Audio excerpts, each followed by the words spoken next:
댓글 하나하나 다 읽어봤습니다. 전부 맞는 말씀들이네요. 제 팔자 제가 꼬았습니다. 신세 한탄을 하다 보니 빠진 내용이 많았는데 우선 시댁은 가난한 집이 아닙니다. 아버님이 사업하시고 부동산도 꽤 가지고 계세요. 현금이 많지 않아 매번 저희 남편한테 현금 가져와라. 나중에 이거 다 너네 거다. 하고 말씀하십니다. 그리고 시누이 3천만 원 이후부터 저희 집의 모든 돈을 제가 틀어지고 있는 상태라 감히 빚은 못 내는 상황입니다. 지금 살고 있는 아파트를 살 때도 제 명의로 했고요. 지금은 그때의 제 선택이 잘못된 선택이었다는 걸 알고 뼈저리게 후회 중이지만 어렸던 당시의 제 상황에서는 그럴 수밖에 없었습니다. 잠깐 당시 이야기를 하자면 부모님이 이혼 후 엄마와 살다가 엄마 사정이 안 좋아져 아빠 집으로 가게 된 상태였습니다. 아빠는 저를 억지로 맡게 되었고 그 때문에 새엄마와 싸우느라 집안이 항상 시끄러웠습니다. 저도 저대로 버림받은 기분에 너무 힘들었고요. 그렇게 아빠 집에 간 지 얼마 안 돼서 임신을 하게 되었고 궁지에 몰린 상황 같은 느낌이었기에 잘못된 선택을 하게 되었습니다. 지옥을 탈출하고 싶다는 생각으로 더 심한 지옥으로 제 발로 들어간 거였죠. 오랜 시간 동안 시부모님은 왜 반대하지 않으시고 나를 쉽게 받아들였나? 내가 만만해서 그런가? 하며 별별 생각을 다 했습니다. 그러다 시동생이 결혼한다고 데려온 여자분 조건이 시동생보다 좋다는 걸 알고 결혼을 살짝 말리셨다는 걸 알게 되어 깨닫게 되었네요. 그 모습을 보고 들으며 느끼게 된 건 딸은 높은 집에 시집 보내고 며느리는 낮은 집에서 들여야 한다 생각하나 보다. 며느리와 아들을 본인 손에 쥐고 마음대로 요리하고 싶으셨나 보다 하는 거였습니다. 저랑 연을 끊고 지내는 동안 아이가 자라면서 예의 바르게 자란 것 같아 보이고 또 제가 악바리처럼 살림하는 걸 보시고는 그분들 나름 저를 좋게 평가하신 것 같았습니다. 그래서인지 시부모님이 먼저 여러 번 손도 내미셨고 손주한테도 아주 잘해주셔서 저도 아들을 보고 다시 왕래하고 산 거였습니다. 그리고 저희 시누이 예쁘고 잘났습니다. 그래서 시집도 아주 잘가 좋은 집에 살면서 좋은 차 타고 다니고 사람 부리면서 살아요. 그런데 자기가 잘 보일 사람과 그러지 않아도 될 사람을 기가 막히게 구분하는 두 얼굴입니다. 저는 그런 모습이 정말 싫더라고요. 혼수도 당연히 3천만 해간 게 아니라 시부모님이 더 해주셨죠. 저희한테 3천만 원을 그렇게 가져가 놓고 시누이도 시부모님도 큰 소리를 치셨습니다. 지금 현금이 부족해서 그렇지 나중에 뭐 하나 팔게 되면 그깟 3천만 원이 대수냐? 나무를 보지 말고 숲을 봐라. 하는 개소리를 하면서요. 그냥 없는 저한테 뜯어가지 말고 뭐 하나 팔아서 쓰셨으면 좋겠다 싶은데 제가 볼 땐 자식들 돈 가져다가 그 돈 틀어지고 마음대로 조련하겠다는 생각을 하고 계신 것 같습니다. 아무튼 그 이후의 일에 대해 알려드리자면 남편한테 한 가지만 선택하라 통보했습니다. 너무 지쳐서 더는 너희 집이랑 가족으로 지내고 싶지 않다. 너도 니네 가족이랑 인연 끊을 거 아니면 나랑 너의 인연을 끊자.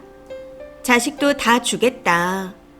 그냥 나 고생한 거 불쌍하게 생각해서 지금 살고 있는 이 아파트 하나만 주면 된다.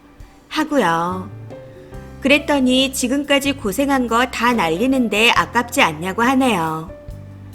해서 100세 시대에 유산 하나 바라보고 머슴같이 살 자신이 없다. 난 이만 포기하니 당신이나 그거 바라보고 살아라. 하고 말했습니다. 저는 애초에 기대도 안 했습니다. 남편 혼자만 기대하고 포기를 못했던 거죠. 이대로 계속 살다가는 분명 시부모님보다 제가 먼저 죽을 텐데 뭐 때문에 그렇게 살겠나요? 아무튼 잘 생각해서 빠른 시일 내에 답을 달라고 했습니다. 당장 변호사 찾아가서 상담 받을 거라고요. 그렇게 살면서 왜 이혼 안 했냐 하시는 분들이 많으셔서 답변을 드리자면 제가 부모한테 버림받아 뿌리 없는 나무처럼 마음이 너무 힘들었습니다. 의지할 곳이 없다는 공포가 너무 컸던 것 같아요. 부모가 번듯하게 잘 버텨주었다면 어리석은 제가 그런 잘못된 선택을 할 때 한번 말려주시기라도 했겠죠. 해서 그런 삶을 아이에게 대물림하는 것 같은 죄책감도 컸습니다. 그리고 아이가 너무 어려 남편에게 주고 나올 자신도 없었고 벌이가 많지 않은 제가 아이를 데리고 나와 혼자 키울 자신도 없었습니다. 돈 없는 엄마 따라가봤자 아이에게 좋을 게 뭐가 있을까요? 그런데 이제는 아이도 많이 커서 어느 정도는 안심이 됩니다. 물론 정서적으로는 엄마가 아직 필요하겠지만 괜찮을 거라고 생각합니다. 해서 이제는 제가 살기 위해 이 집에서 나가려고 합니다. 어떻게 해서든지 그 집안 사람들과의 연을 모두 끊어버릴 겁니다. 해서 변호사 상담도 예약해 놓은 상태네요. 앞으로 힘든 싸움이 될 수 있겠지만 꼭 이겨낼 겁니다. 마지막으로 답답하고 긴 글 읽어주시고 조언해주신 분들께 감사드립니다. 댓글입니다. 첫 번째, 진짜 허리네요. 저도 미혼이고 저희 엄마가 시집살이 하는 걸 많이 보고 살았지만 이건 뭐 그보다 더 했던 것 같네요. 진짜 고생하셨습니다. 앞으로는 본인을 위해서 본인만 생각하며 사시는 걸 추천드립니다. 마음고생에 몸까지 고생해서 노후의 몸이 남아나질 않겠어요. 편하게 살아야 병도 없는 법인데 쓰니가 참 안쓰럽습니다. 힘내세요. 두 번째, 고생했어요. 댓글 중에 등신이다, 왜 이혼 안 했냐, 왜 참고 사냐 그러는데 직접 겪어보지 않고 그 당시 상황을 보지 못한 사람은 이래라 저래라 훈수 두기 쉽습니다. 오죽 답답했을까 싶네요. 이혼 쉽지 않아요.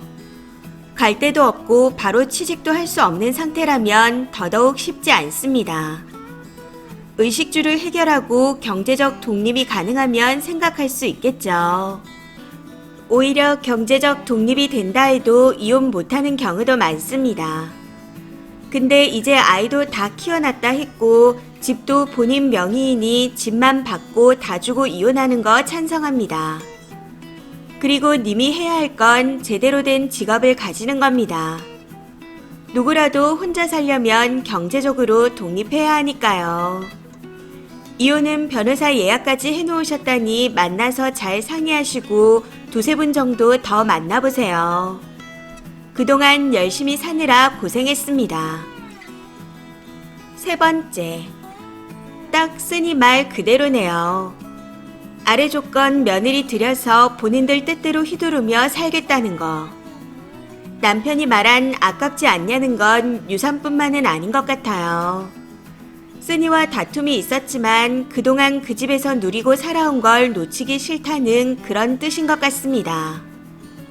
문화, 습관, 재산 모두 포함인 거죠. 그 안에 더 이상 쓰니를 끌어들이지 말라고 하세요. 너랑도 끊고 싶다고 말했으니 어떤 대답이 있겠죠. 이거든 저거든 빠른 시일 내에 결정하라고 하세요. 안 그러면 쓰니 병 생기겠어요. 부디 잘 풀리길 기원합니다. 네 번째, 고생 많으셨고 열심히 잘 살아오셨습니다. 신우한테 3천 꼭 받아오시고 집도 잘 챙기고 위자료도 잘 챙겨서 새 인생을 사세요. 번아웃 오지 않게 홀가분하게 여행도 다녀오시고요. 그 외에 무슨 말이 필요하겠나요? 다섯 번째, 그 시가 재산을 홀로 독식할 줄 아나? 요즘 그러면 바로 소송 들어가서 싸움 납니다.